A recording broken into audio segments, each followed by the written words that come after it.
Қайырлы күн баршаңызға, құрметті оқырмандар, қалайсыздар?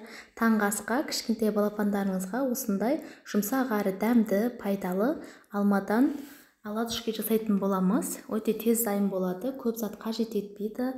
Балдарыңызға жасап берулеріңізді кеңес беремін. Онда бастадық.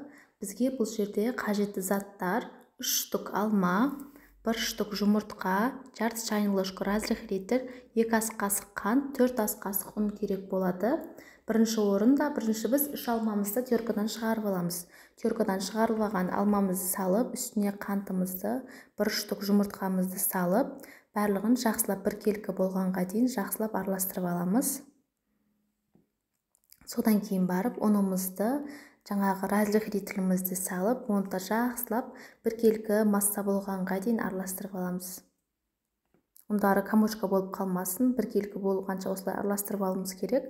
Алдын ала қысып тұрған табамызға кішкене май құйып, пісте май 1 ас қасықтан салып, осылай кішкене жай жеріп салып шығамыз. Екі жағыны қызартырып пісіріп аламыз.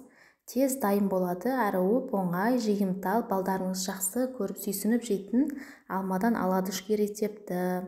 Осылай екі жағын қызартырып пісіріп аласыздар. Тез дайын болады, көп зат қажет етпейді. Біздің осымен алмадан жасалынған оладушкиіміз дайын. Өздеріңіз қалағанша әсемдеп сәндесеңіздер болады. Мен осылай сахарный пудрамен осындай шейлер қойдым. Балдарыңызға міндетті түрде жасап беріңіздер. Қатты жақсы көріп жейді, өте жұмсақ әрі жиымтал болады.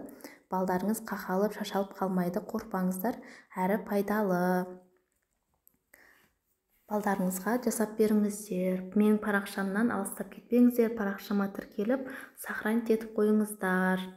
Алдағы уақытта тағы да көптеген рецептілермен бөлісетін боламын. Парақшамда тағы да әртүрлі рецептілер бар, көрсеңіздер болады. Лайк басып, қолдап кетіңіздер.